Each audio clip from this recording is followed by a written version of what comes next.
You're listening to the PR Wind Down Podcast, the show for public relations professionals who are ready to see real change in the PR industry. We are your hosts, April White and Laura Schooler. Let's get ready to wind down.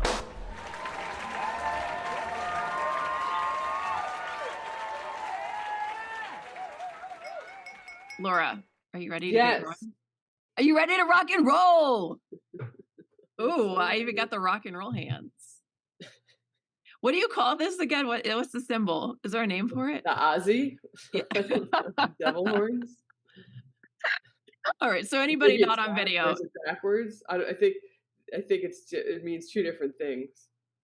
Oh, okay. Well, maybe we have to Google this. This sounds important, but maybe not for a PR podcast. Okay, so all right, Laura, how have you been? I don't know. I guess I'm fine.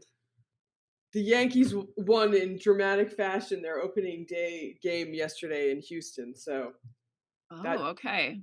So this is your big news. On a positive start to the season. Yes, it was looking horrible the first two innings, but they turned it around. Okay, good. That's exciting. Well, our big news is that Trust Relations is turning 5 years old. Wow. Mm-hmm. Is that all? I guess I really met you like right at the beginning. Is that all? I have moments where I feel like how has it only been 5 years? I feel like this has become my life. Like I've been doing this forever. No, I mean, I really must have met you like right at the beginning, right? I think you did. That's funny. Mm-hmm. Yeah. So here we are, 5 years later. Can you believe it? We look exactly the same. I haven't aged a day. You haven't aged a day. Somebody thought I was 26 years old yesterday, but it was in a dark bar and they were a little drunk. So you could add like 15 to 20 years to that. And I love that for you. That's great. So Laura, for our 5-year anniversary, the team is putting together a bunch of exciting content. We're going to have a blog out, and then they are producing this amazing video that I am the star of. Yeah, nobody can see the face expression if you're not on video, but it was interesting. So I'm the star of the video, and the team actually had me film all these different things in my office and at my house and in my car, and there were a couple hilarious bloopers. The funniest moment was when I had my goats out and I had a tripod outside of the car with the door open so that I could get this shot from the side, and the goats got in the car. Oh, that's so cute. And then we did a couple their little hooves. Yeah, in the car. Yeah, exactly. Yep. And then when they turn, do they go like this? Wait. With their little hooves. No, but they did give me the devil horns though. Yeah, they did that. So that happened, and then we had a couple videos with the pets, and the pets went absolutely bonkers, and it was so cute. Oh. They were so excited to be on camera. Really? Oh, that's so cute. So anyway, we're very, very excited. 5 years and counting. All right. Well, I have our guest in the waiting room. Oh, wow, already? I will let her in.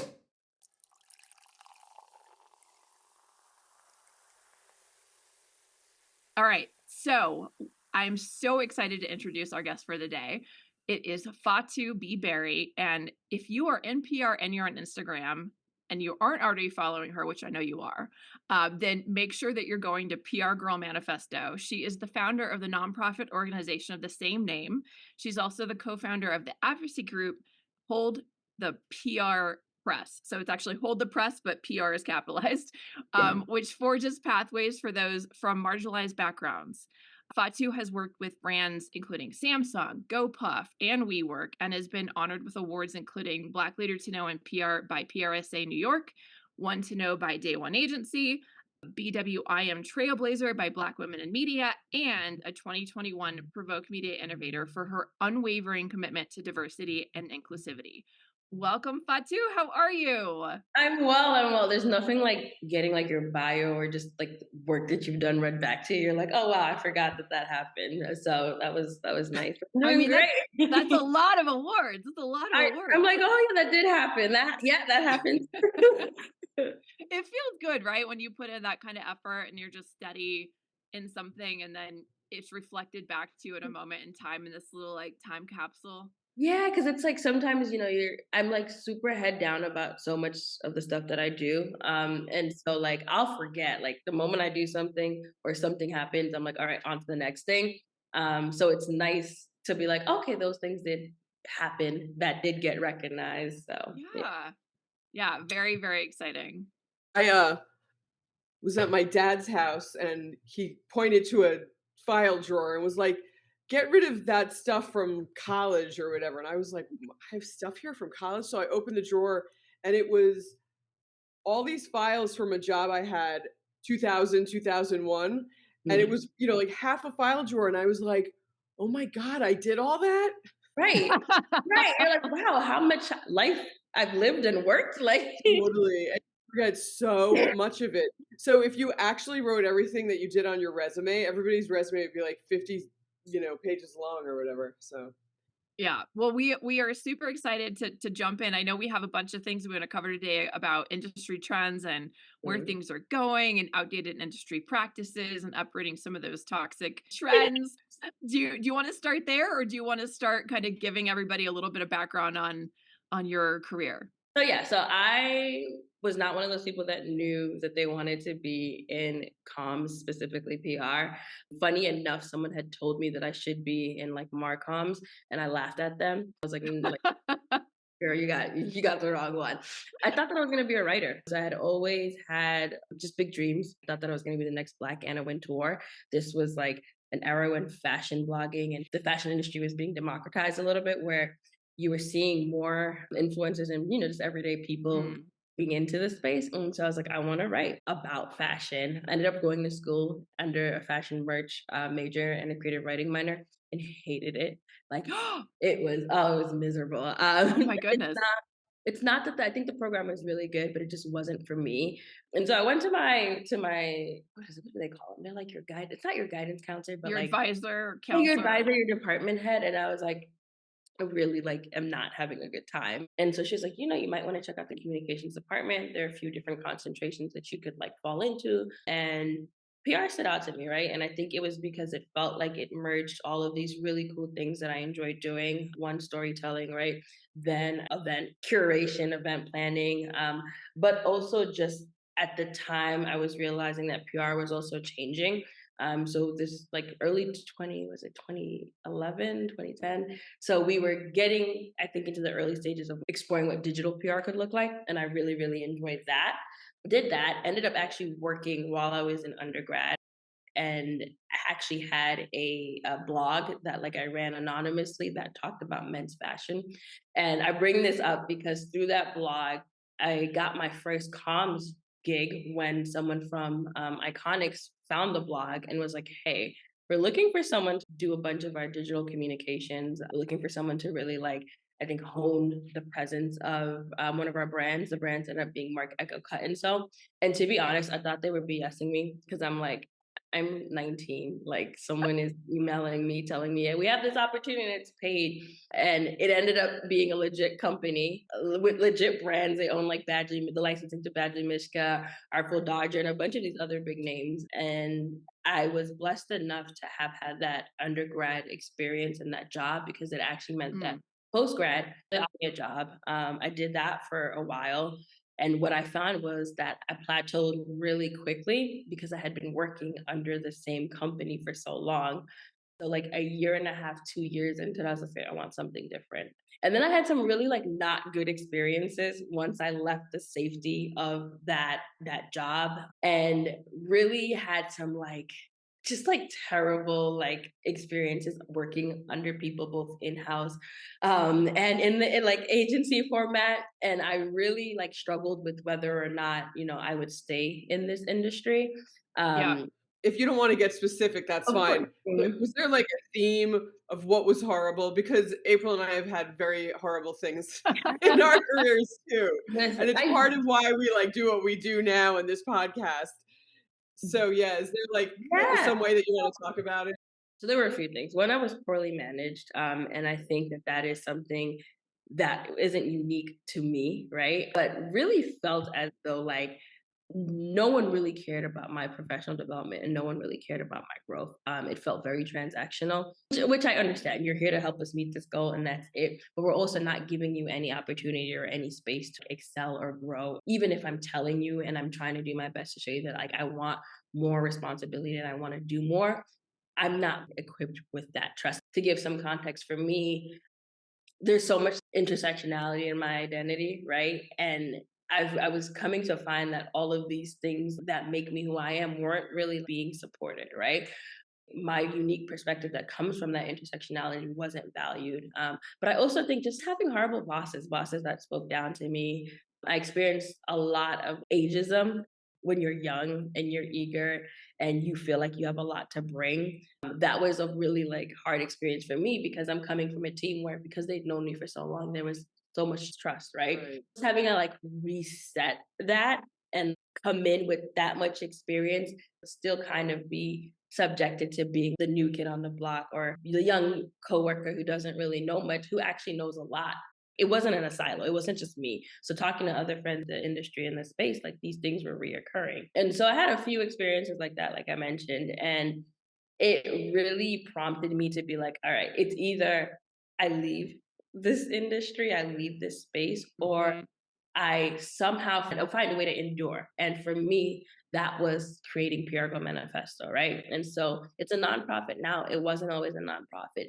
It started off literally as a platform, a social media account where people could share resources, people could share tips, and like individuals who were just starting out in PR could learn from each other, but also we could like tap into those who wanted to give back that were more seasoned in their professional career and trajectory. And so one of the things I really love about my background is it's nonlinear. So I've worked in CPG, I've worked in hospitality, I've worked in fashion, worked in social impact. So all of these different things have really shown me just how much possibility there is, like as PR professionals and as comm professionals, and what we can do and how we can support. And then about 5-6 years ago, decided that I just wanted to go out on my own, and then decided that I hated having an agency and running an agency, and went back to like consulting and like working with contractors, and to where I am now, where I still very much enjoy the work. I have a lot of social impact clients, and so I do a lot of work in ed reform, but also be able to build these things like PR Go Manifesto out. Yeah, that makes a lot of sense. I'm super curious if you have thoughts on how to change some of these toxic practices and what needs to happen for like better mentorship and PR, better management, et cetera, because I know Laura, and I can speak for Laura, even though she's here, but we have definitely had a similar experience. And most of the people that we've talked to in the industry have too, which is actually why I started Trust Relations myself and why we started the PR Wind Down, where you know, one of the things we always do is include a horror story because everyone's got one to tell. So there's so many. There's so many. It's endless. But yeah, I mean, I think both of us are really passionate about changing the industry. And I'm just curious if you have specific thoughts about tactical and practical ways that can be done, and who, you know, how do we pitch in as practitioners who all have this same, you know, feeling in our heart that this needs to be better. Yeah, I think the first thing is like, for me, it's always been the state of the industry has felt very transactional. Like our work feels transactional. And I think that is the biggest red flag for me. We progress in our careers, and all that growth that sometimes like causes us to be far removed from the version of ourselves that first started out. And so my biggest thing is really think about like what a younger version of you needed, right? Like when we're talking about mentorship, it's not just about saying like I'm a mentor, but how do you stand for the people that you want to support, right? Like what would help and a leg up have looked like back then for you? Is it even mentorship? Maybe it's sponsorship. Maybe like you don't need to be mentored, but someone needs you to put your name in a room, right? So I think one, it's kind of like letting go of the transactional nature of how mentorship works currently, and really focusing on, okay, a better me and a better you means a better industry, right? And I feel so strongly about the role of the PR professional, role of the communications professional, because I think people underestimate the power, right, that we have, and what we're able to do. We are storytellers. We are catalysts for storytelling. We know that storytelling leads to change, right? We know that like we have a huge responsibility. So why wouldn't we want everyone in the industry to excel and to be great at what they do? Also, I think we have this like weird, and it is not just in PR, but it's across many industries, this idea of like paying your dues, which I completely like. I think there's validity to that, right? Because if nobody had to prove anything, anybody could do anything.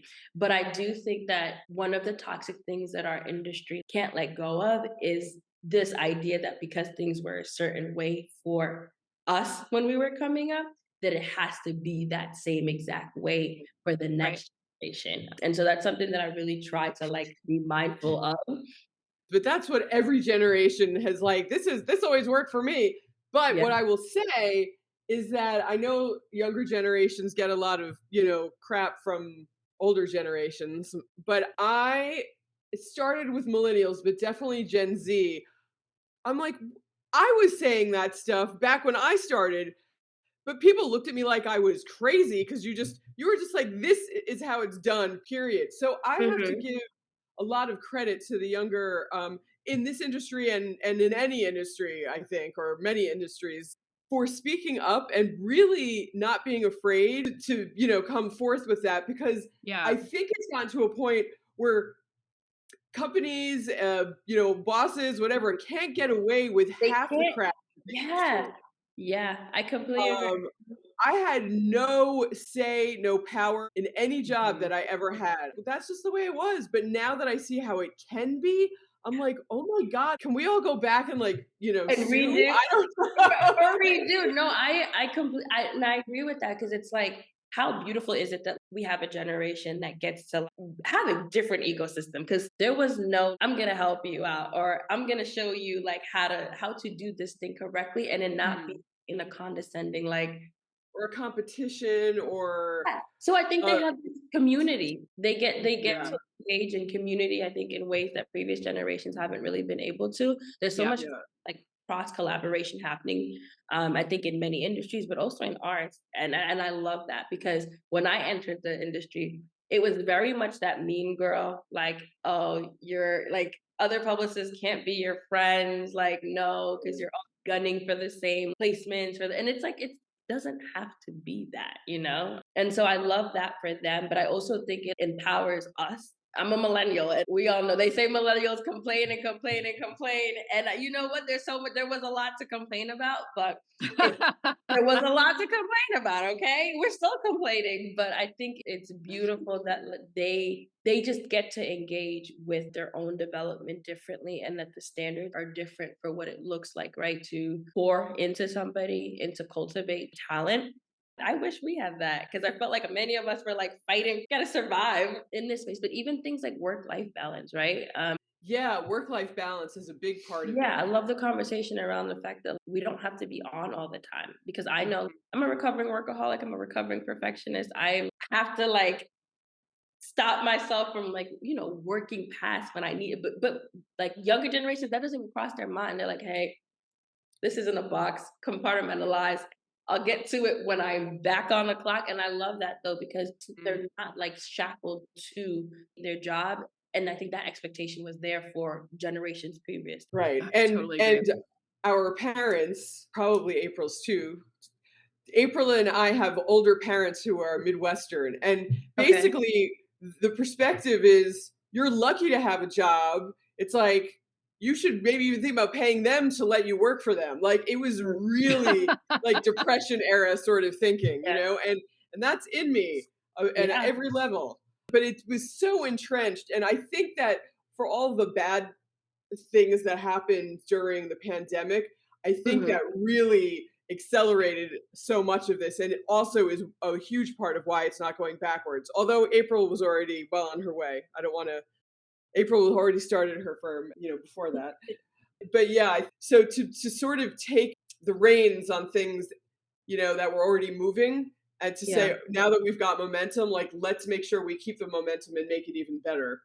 Yeah. The world changed, right? The world didn't just stop, but I think how we saw ourselves, how we saw our lives changed. And I think as a result, like, and it was also like compounded, right? It was pandemic, it was global. Like there was a lot happening at the same time that I think really was the catalyst for a lot of, inner work for many of us that is now reflect professional.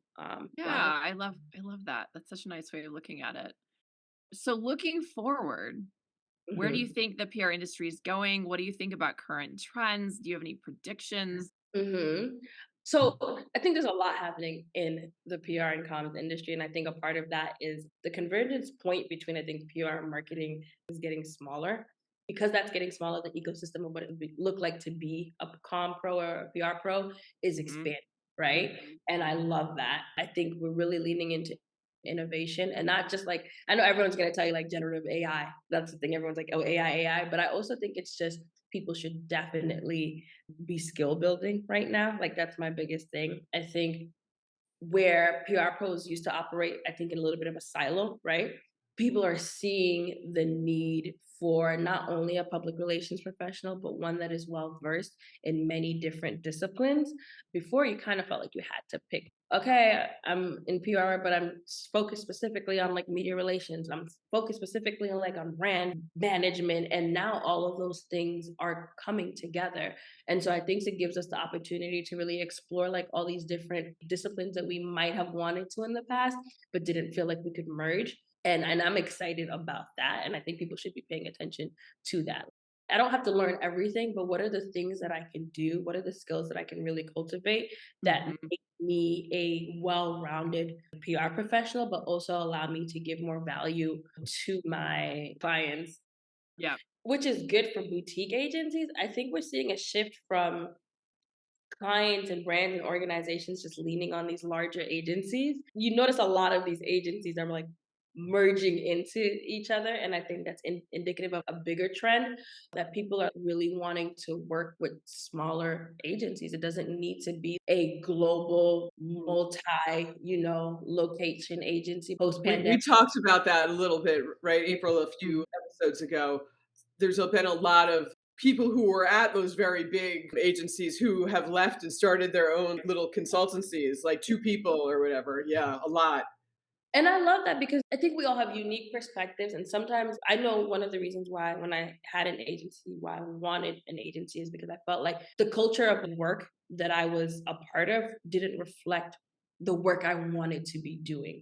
And so I think sometimes in agencies you feel like that, where it's like, yes, you have clients, you have accounts, but it still is reflective of the agency that you work for. So those values, like how you go about and engage business and how you actually do the work, it's very much reflective of who you're working for. No pun intended. A lot of people are taking agency back in like terms of the work that they want to do and how they want to do it. So I think that is something to pay attention to. One of my hopes for the PR industry is that we continue to find ways to just be more unified, as an industry, and that we continue to advocate for a better industry. And I think that that is something that is definitely happening. I think we used to just go do the job and you knew that all of these things were a symptom of being in the industry, but you weren't really vocal about it. And now I think that we're starting to see more of that.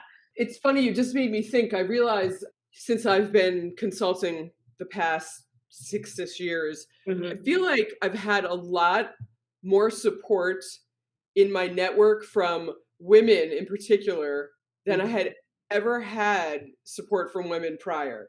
I got to think about why that is. I love that. Because again, there's this narrative, women in PR are all like separate. Samantha Jones, crazy, yes. And I love Sex and the City. I love Samantha Jones as a character. I adore her. That she's the best. Samantha Jones as a career woman. And I think like what illusion she provided for people who thought what public relations was. I think we're still, battling that to some degree. But it also means, I think what that did was it made a certain type of PR sexy. There's so much that people don't know. And I get excited about the possibility of like what it means to work in this space, because there's just so many avenues, but people aren't really fully aware of them. But yes, the Samantha Jones trope is something that I feel like we are going to be fighting against for some time. For a while. Yeah. Yeah. Amazing. I feel like I could talk to you for 4 more hours, but I also know we didn't book you past this, but I do want to ask a final question before we have you plug stuff. It's actually a choose your own adventure 2-part. You can do either or if you want, you could do both, since you're a celebrity guest of the day. So do you have anything that you want to talk about we didn't cover already that you're really passionate about, and or is there something you want to ask us since we've been doing all the question asking? I would love to ask y'all. I hate talking about myself, and it's the opportunity to ask a question is great. What has been, I don't want to say your favorite, or I guess if you had to give like a top 3 conversations that you've had on here, or even takeaways the podcast, like what would that be? Oh, that's a really good one. I definitely, oh my God, there's so many. We had a really fun one with Jem Pinkney, who was doing PR for the PR show Flack, right? Is that what it's called? Oh, I love such a good show. And so it's kind of meta because she was doing PR for the show, the PR show. And that one was really cool. I mean, in general, I just found that really interesting since I don't really touch, to our point from before, right? We're not doing the Sam Jones kind of PR. But in the show, they're focused on that. And so it was interesting hearing her kind of talk about. And she was in London too, and it's a little different of an industry. Slightly different, It changes like globally too. Like what we know to be like how we engage in the United States looks completely different from anywhere else, you know? So, that. And we had a really fun chat with Molly McPherson, who was she's a bomb. I mean, she's just like one of the smartest people in PR, hands down. Amazing. Yes. She's on it. She is, and I really do dialed. Dialed in.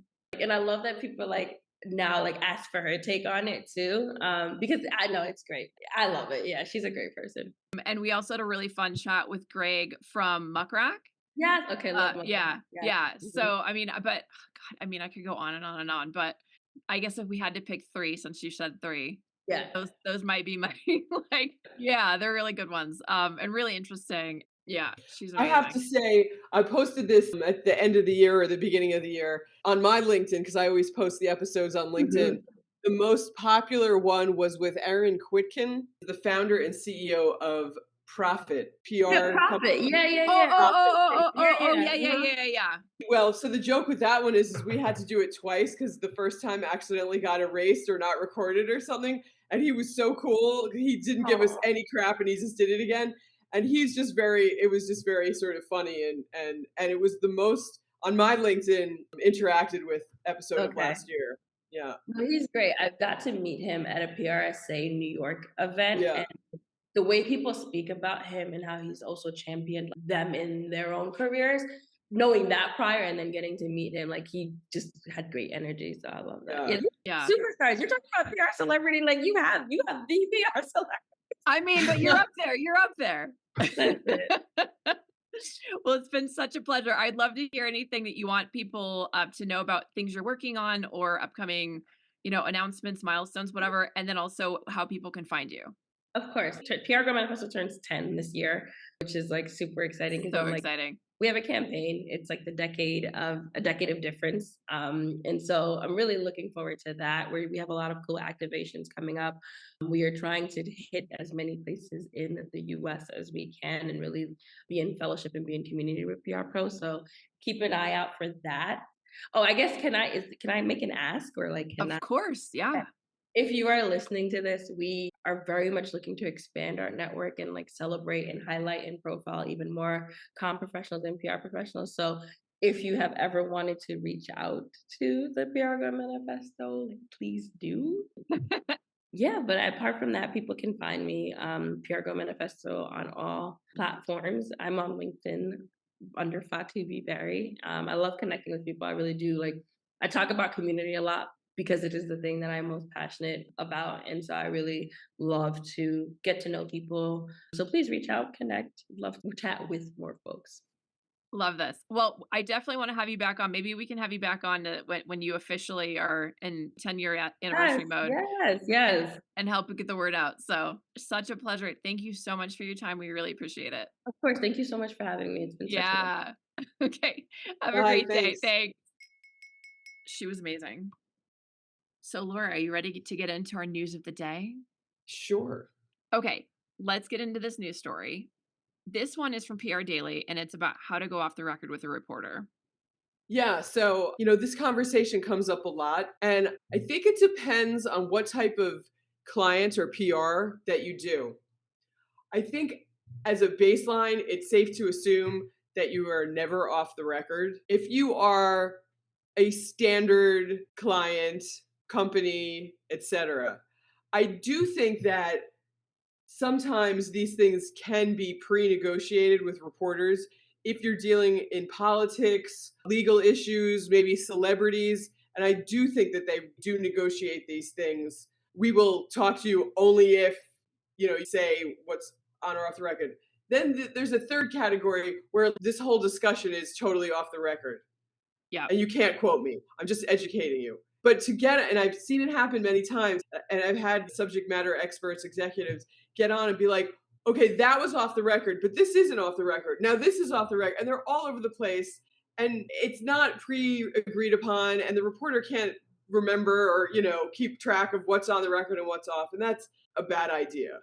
Right. We always tell all the agencies that I work with and all the clients I work with, it's on the record. Just assume whatever you're saying is on the record. Even if it's not literally, now it's in their head and it's going to influence maybe something that the reporter writes. Mm-hmm. And even if it doesn't quote you, it may be too close to you for comfort. So just don't go there. Yeah. It's hard to master, and that's why media training is very key. Yeah. I have a couple things to say. One is that, as everyone I assume knows, you have to say before you say something, this is off the record. You can't ever say it after you said something you shouldn't have said.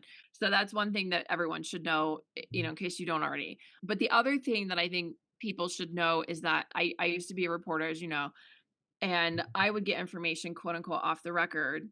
But then I would be able to use that information to go to another source and say, hey, I already know that such and such is true, right? So I even did this. This is a wild example, but I already had known that this guy, Bobby Bailey, that was in jail, had killed this guy and why. And I got the scoop off the record from the cops that were working the case. I called him in jail. He actually called me back, which never happened. And I said, oh my God, I'm so sorry to hear what happened. I heard that this and this and this occurred. And then he came out and said, yeah, that's exactly what he confirmed what I had presented, right? Again, wild example that wouldn't happen typically in PR. But what can happen is they say, hey, we already know from a reliable source XYZ to be true. And then they go and get it confirmed by someone else. So in my opinion, the only time you actually will want to say something off the record is if you are trying to plant something that you want to be in the story, but you don't want it attributed to you. Right. And you're doing it sneakily. So you're saying, hey, off the record, I can tell you that XYZ brand is doing these bad practices or the industry is doing this sinister thing that everyone should know about, but I don't want it attributed to me, right? And then ideally that reporter goes back and you've Confirms given them it somewhere. Confirms it by some other source. That's the only situation in which I can imagine that being something that you want to do. Otherwise, I would say if you don't want it in the story, don't tell anybody, because even if it's not attributed to you, it'll probably be in the story if it's juicy enough. Because the reporter will definitely find someone else, some other way to verify the information. And then you might be very mad. And your client or people will realize that it must have originated with you and you're going to get into trouble. So, yeah. Well, it depends. But I mean, it depends on how specific the info is and whether they can verify it elsewhere. But if it could have only come from you, then yeah, you have to consider that too, that it's going to somehow You'll be walking the halls with a guilt cloud over your head or something, Yeah. Right. Or the Scarlet Letter. Yeah. So I think those are my thoughts about that. But yeah, anybody who wants to take a deeper look, the article is How to Safely Go Off the Record with a Reporter. It's in PR Daily by a previous guest of ours who we're very fond of, Allison Carter. All right. So should we wrap it up? Yep. I want to just say thank you for tuning in for the PR Wind Down podcast and for celebrating our 5th anniversary at Trust Relations. Yep. And thank you to Fatou for joining us for a great interview. Remember, you can submit your own agency stories and questions and share our show with your friends and colleagues. And if you subscribe and leave us a rating, it'll help us reach new listeners like you. Can't wait to wind down with you again next time. We should not be a singing duo. Oh my God. So devil horns is like with your fingers facing the person. I think it's without the thumb. That's right. Oh. All right. I don't know. We suck at this. This is let's never speak of this again.